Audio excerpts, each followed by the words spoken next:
Well, hi everybody. We're going to embark on a fantastically interesting, if not a little spookily fascinating journey today into the land of the complex numbers. Da-da-da-da. And this is the reason I say all that spooky and eerie stuff is because they don't exist, but we're going to pretend they do anyway. So, fasten your seatbelts and have a cup of tea, and we'll get right into it.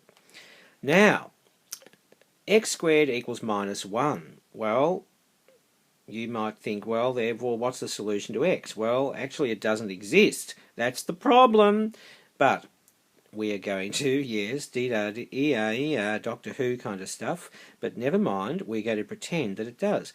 Actually, if you draw the graph of y equals x plus 1, you can see that it doesn't ever exist, okay? X squared can't be minus 1, or x squared plus 1 can't be equal to 0, because this graph never actually hits the x-axis, does it? No, it doesn't. So, this is the problem.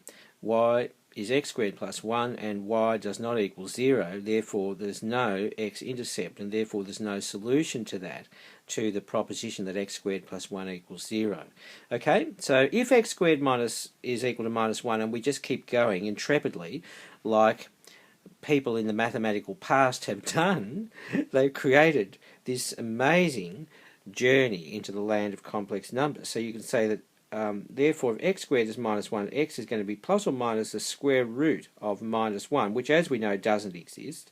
But we're just going to pretend it does anyway. And we're going to, yes, I know. It doesn't exist, I know. But we're going to pretend that it does. Yes, that's right, that's right. Minus 1 times minus 1 gives plus 1. That's the problem. So we're going to actually just push on regardless, and we're going to say, okay, we're going to let the square root of minus 1 equal I, which we're going to call I for imaginary, okay? And we're just going to continue on with the maths anyway. And in so doing, we're going to get a fascinating journey unfolding in a whole field of very useful maths in physics, engineering, all kinds of things. It's all over the place. I stuff, okay? I, oh my, with I. So if we have a look at this, now this is a quadratic expression which we're trying to set equal to 0, and I think we're going to run into the same problem. We'll use the quadratic solution to solve that, which of course you all know how to do, don't you? Yes. So what do we get? Look at that. So this is a particular alarming concern here, but not for us anymore because we've decided to ignore it and pretend it doesn't matter. And we get that. So we separate out the 4 from the minus 1, like that, see? Now we can get the 4 out of square root jail as a 2, and the minus 1 is left in there as that, okay? And the square root of minus 1, of course, as we know, is, well, we're saying the square root of minus 1 is I, okay? Where I is the square root of minus 1. And so we keep going, we get that, okay? We're saying, therefore, x must be this or this, okay? There you go. How do you like that? Pretty amazing, isn't it? Now, if we didn't want to use a quadratic solution, just for the sake of completeness and comprehension, I'm going to show you how to complete the square, okay? That's the same thing, because actually the quadratic solution is just a completion of the square in general terms, okay? It's the completion of the square of the expression ax squared plus bx plus c equals 0 and solved, okay, by completing the square. And that's where you get it from, in case you didn't know. Alright, what's that? Yes, what I've done there is I've basically completed the square on the x squared plus the 4x, which you do by halving this term and then squaring it, which half of 4 is 2, 2 squared is 4, and then you add 1 to get the 5 up there, and then you gather these three terms together in a bracket as a quadratic trinomial, and they are a completed square. They're a perfect square. X plus 2 all squared plus 1 is 0. Now, this is the magic of complex numbers. See that? You wouldn't normally be able to go any further with that, okay? But what we can do, watch this next line. We can turn that into, yes, oh, goodness gracious. Oh, yes, we're in the world of the unreal here. This is minus, look, I squared okay, I squared has to be minus 1. If the square root of minus 1 is I, then therefore I squared is minus 1, and minus 1 is plus 1. So we've now turned this into a difference of two squares. How incredible. Yes, that's right. Yeah, that's right. So now, what do we get now? Gracious me. And by the null factor law, we can say, therefore, we can get the same result as we got on the left-hand side over here. Okay, see there? Yeah. Okay, so we've got the same thing, which we expected we would. Now, in general, guys, here we go.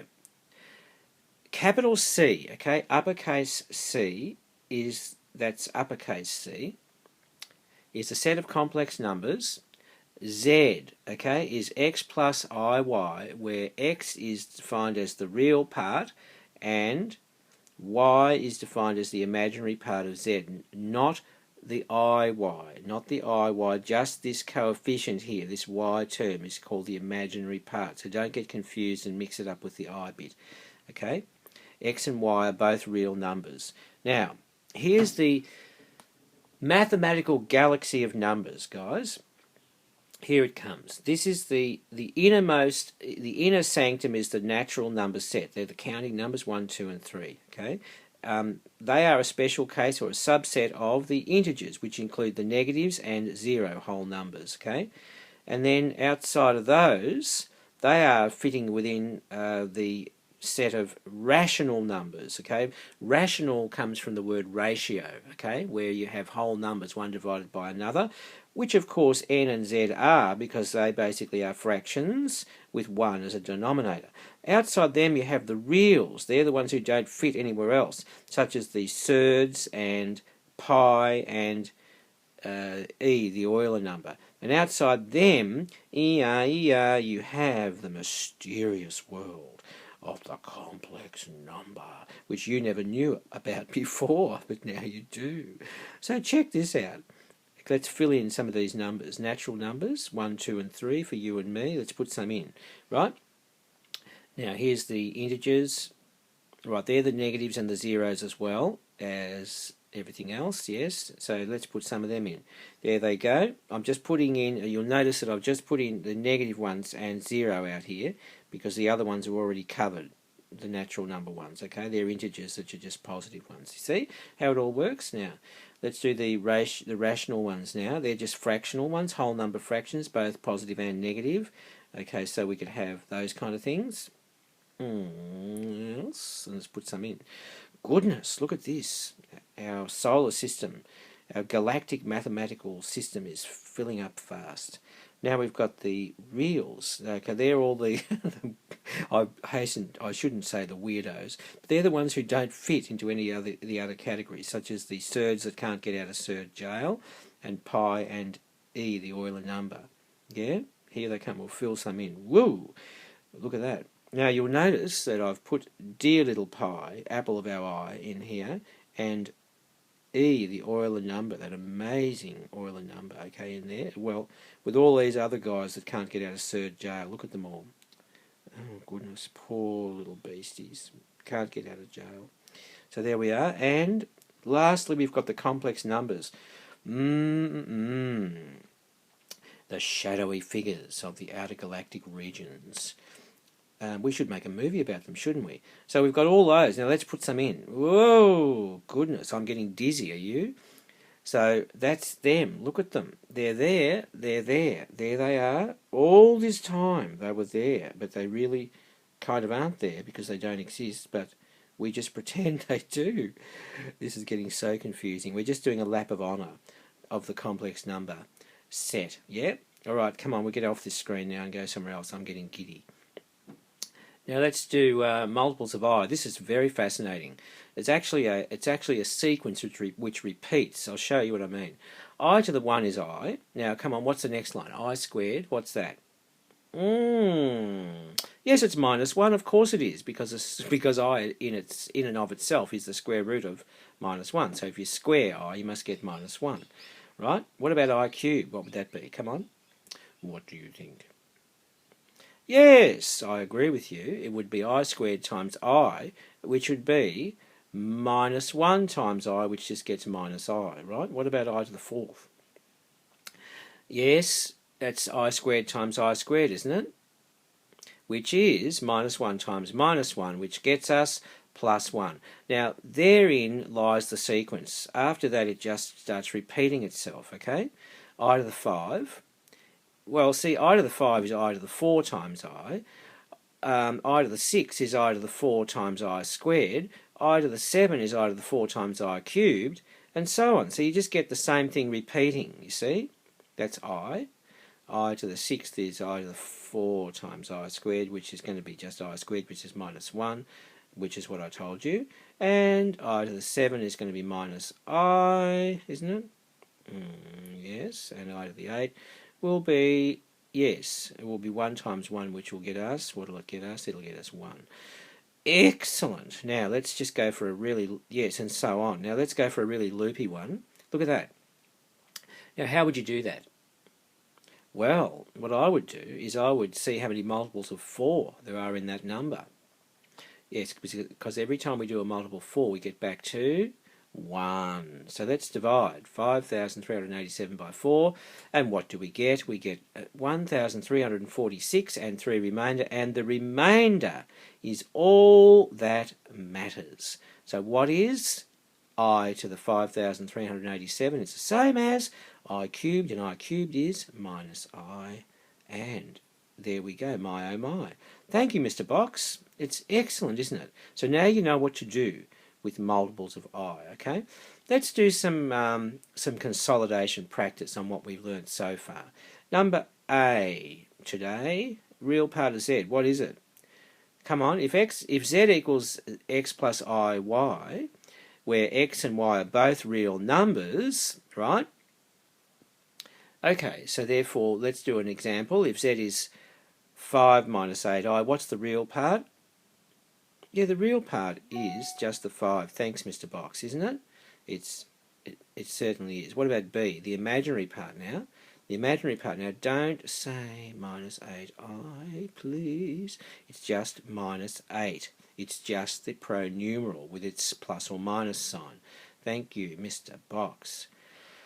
Yes, it's not minus 8i. Now, that's a very common mistake students make, because when they think imaginaries, they start trying to put the I in there. It's just the coefficient of the I term. Okay? Good. C. Oh, yeah, that's easy. Real part of Z minus imaginary part of Z. Well, that's just 5 minus negative 8, which gets us plus 13. Thank you, Mr. Box. Let's do another page now. Yes, I think we can handle that.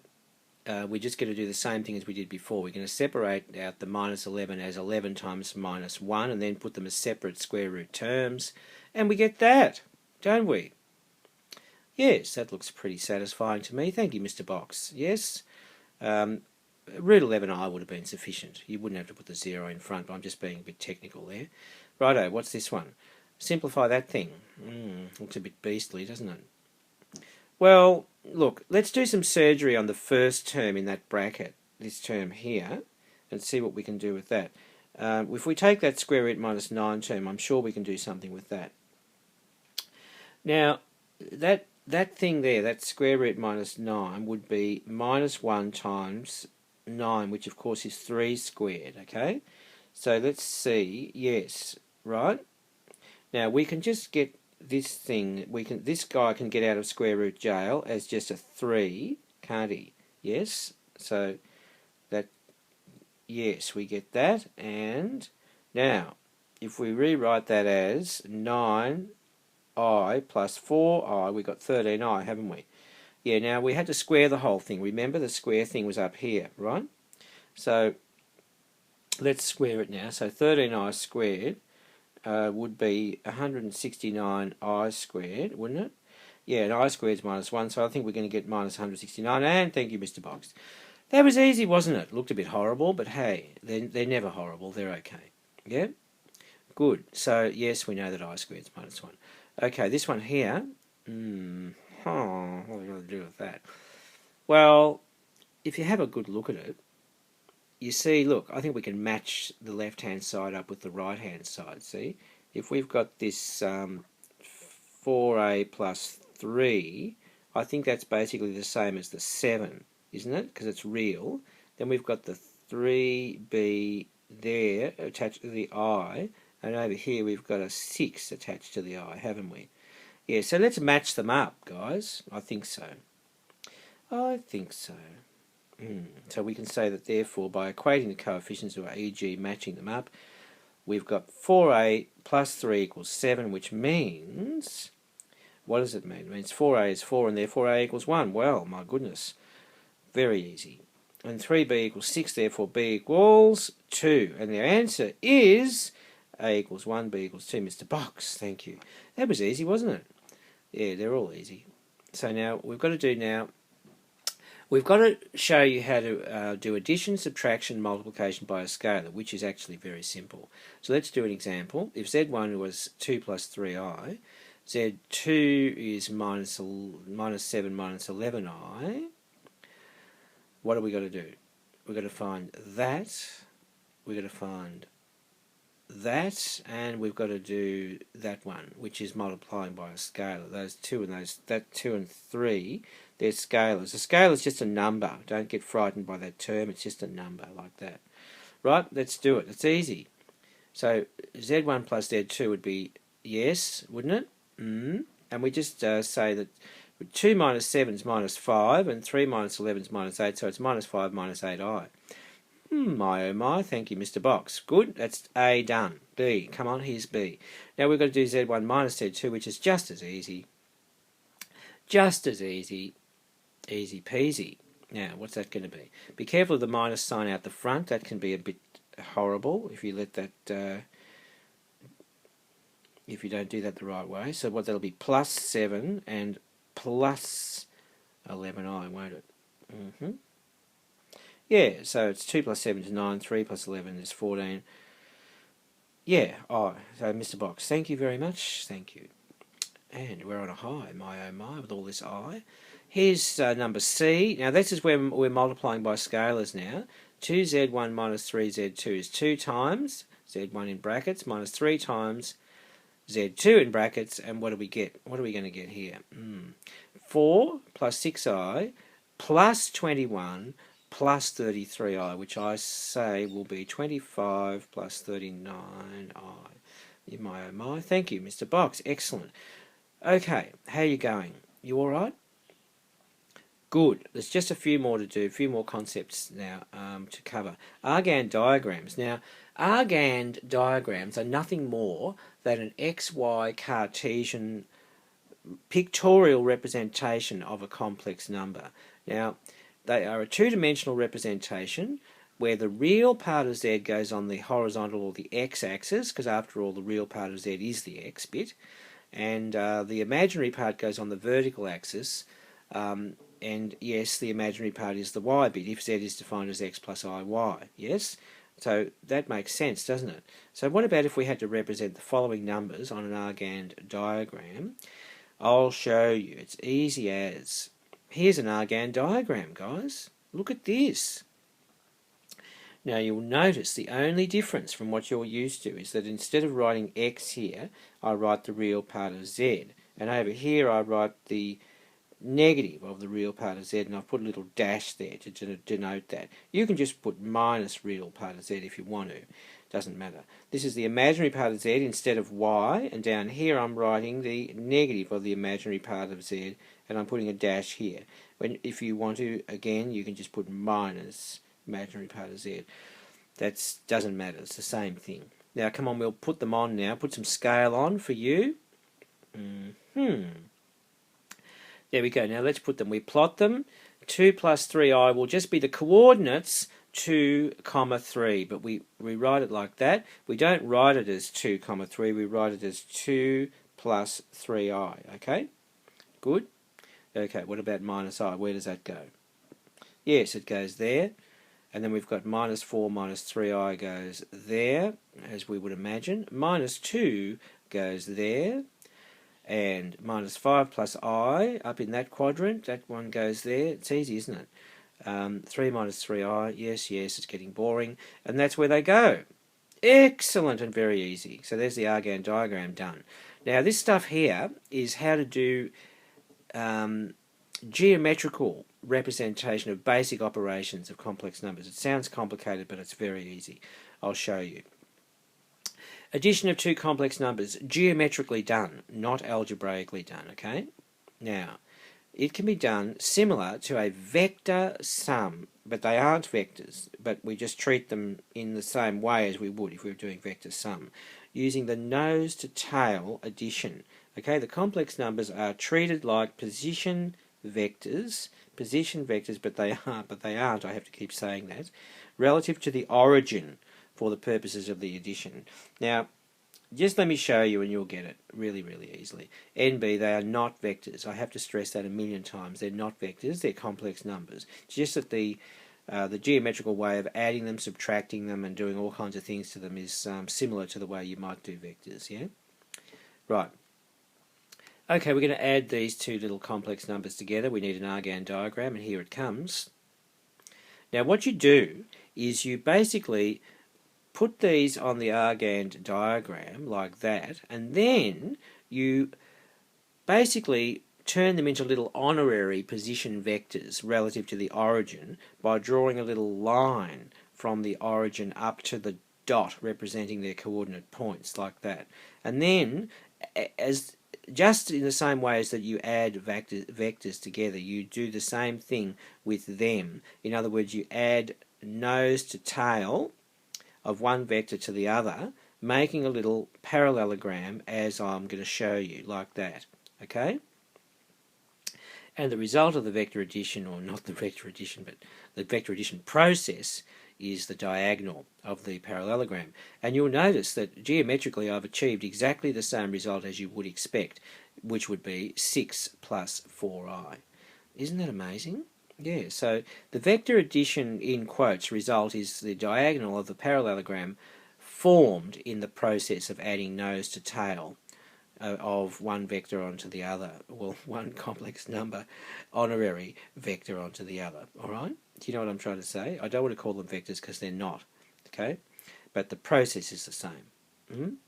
Right, so now we've got to do something else now. We've got to do multiplication by a scalar. Now that's very easy. A scalar just being a number, a multiple, okay, like 2 or 3 or minus 1 or something like that.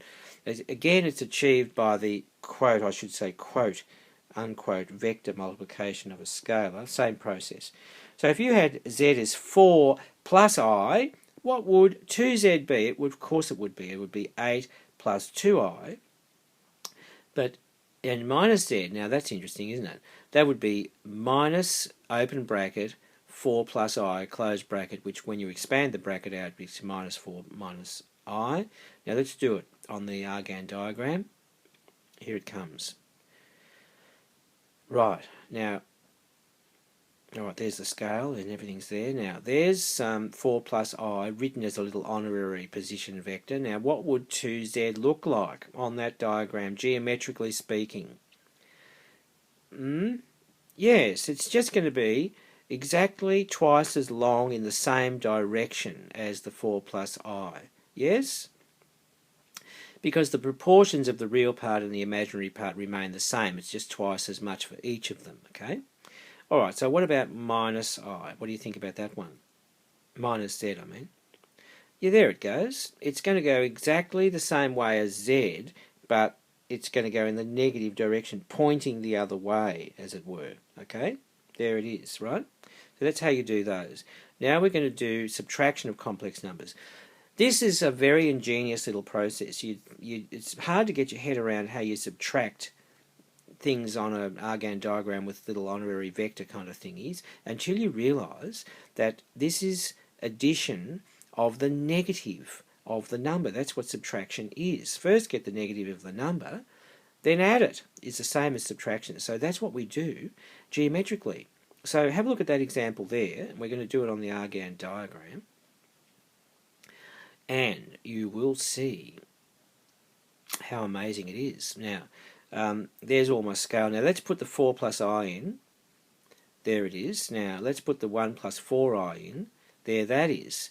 Now, what I'm going to do, ladies and gentlemen, is I'm going to take this little vector, not vector, complex number, and I'm going to make it into the minus 1, pointing down that away. right? And then I'm going to add that minus 1 to this one with that parallelogram method, right?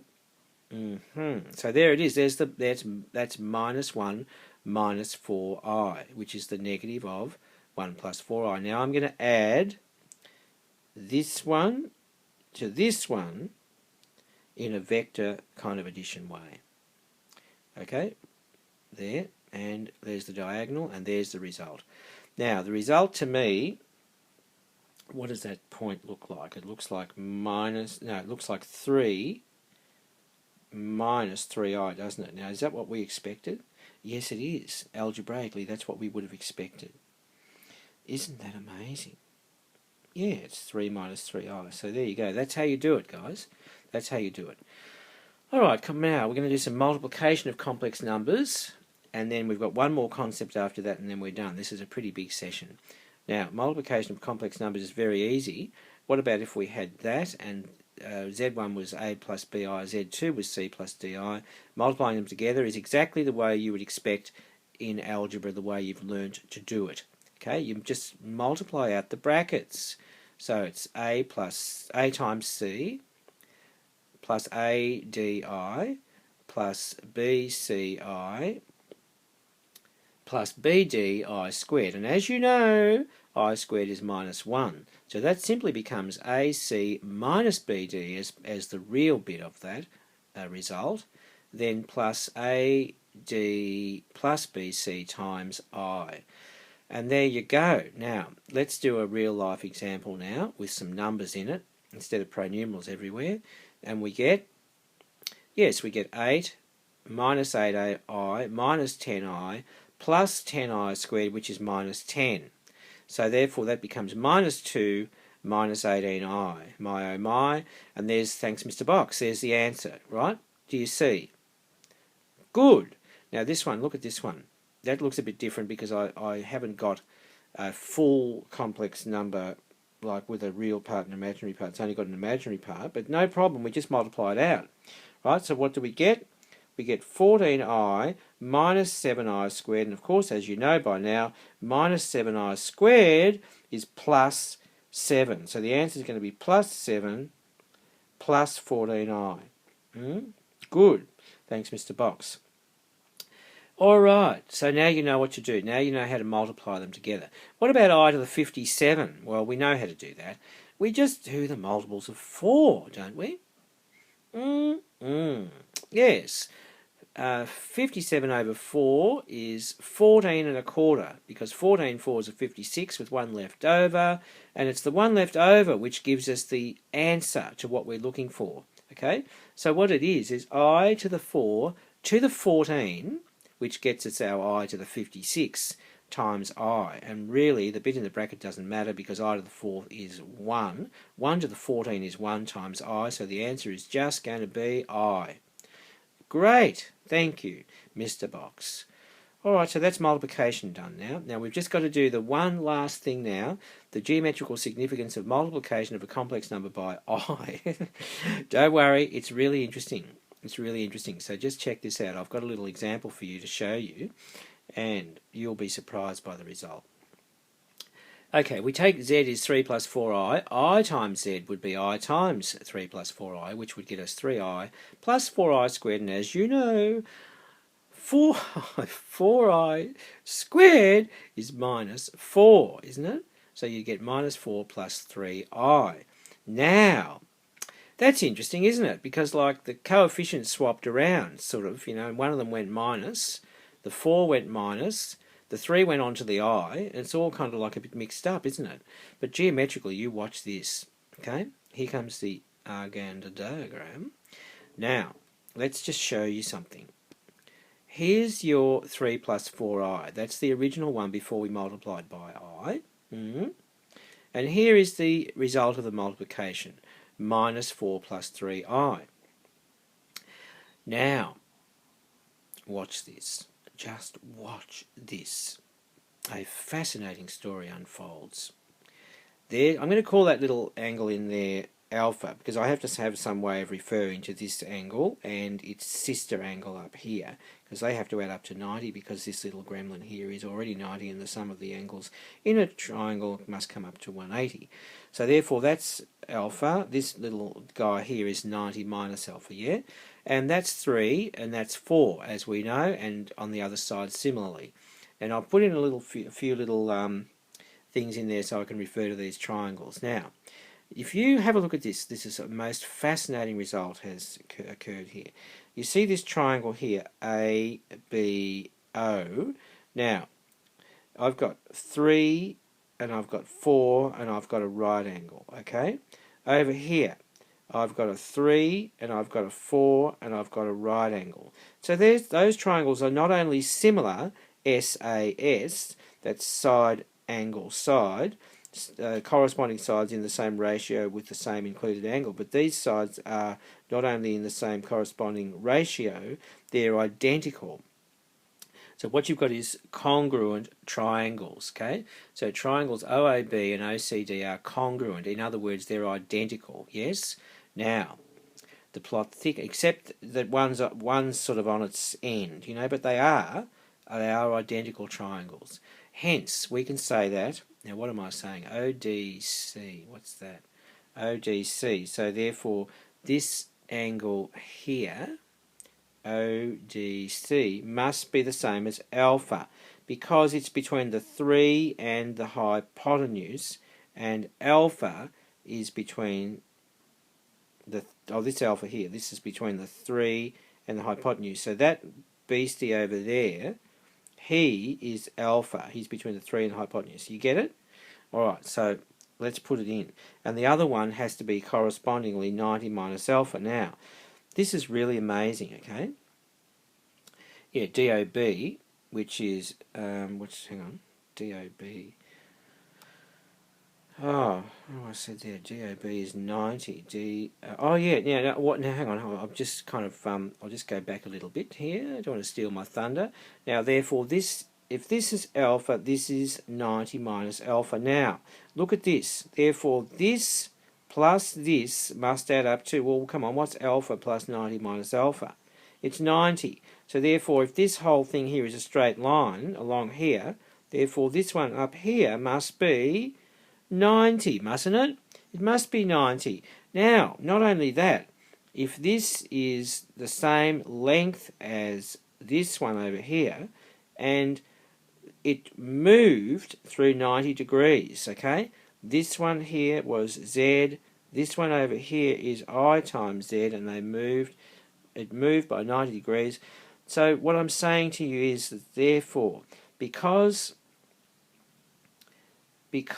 those red lines are the same length, okay, and because the angle between them is 90 degrees, therefore what I'm saying to you is IZ is achieved by rotating Z anti-clockwise by 90 degrees, and that is the result, geometrically speaking, of multiplying a complex number by I, okay? Now, similar to that, I'll just mention that if you multiply Z by minus I, it also rotates it by 90 degrees, but in the other direction, which would be clockwise, okay?